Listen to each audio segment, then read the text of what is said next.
आरोग्य अधिकारी डॉक्टर राखी माने यांना एमआयएमचा विरोध. रियाज खलादी यांचा इशारा.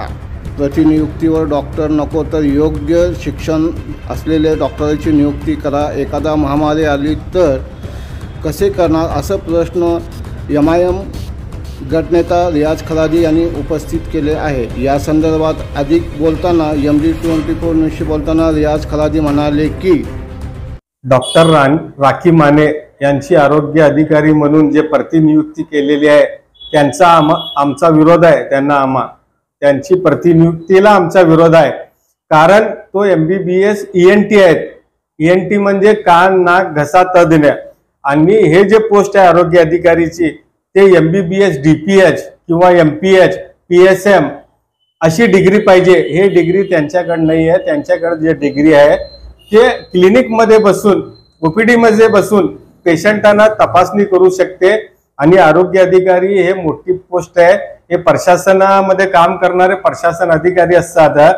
जर समजा सोलापुरात कोणती महामारी आली, कोरोना आला, डेंग्यू आहे आता, आणि नवीन व्हायरस निघाला झिका व्हायरस, जर झिका व्हायरसचा व्हायरल इथं सोलापुरात झाला तर ह्यांनी कशा हँडल करू शकता.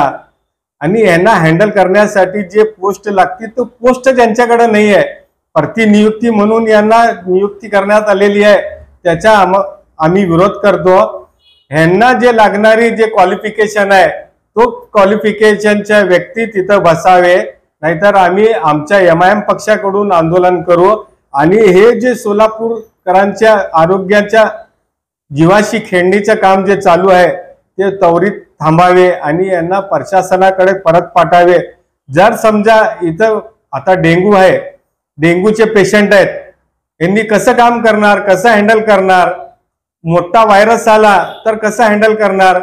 त्यासाठी जे योग्य व्यक्ती आहे ते योग्य व्यक्तीची प्रतिनियुक्ती न करता नियुक्ती करावे हे आमची मागणी आहे. नाहीतर आमच्या MIM पक्षाकडून मोठं आंदोलन करण्यात येईल.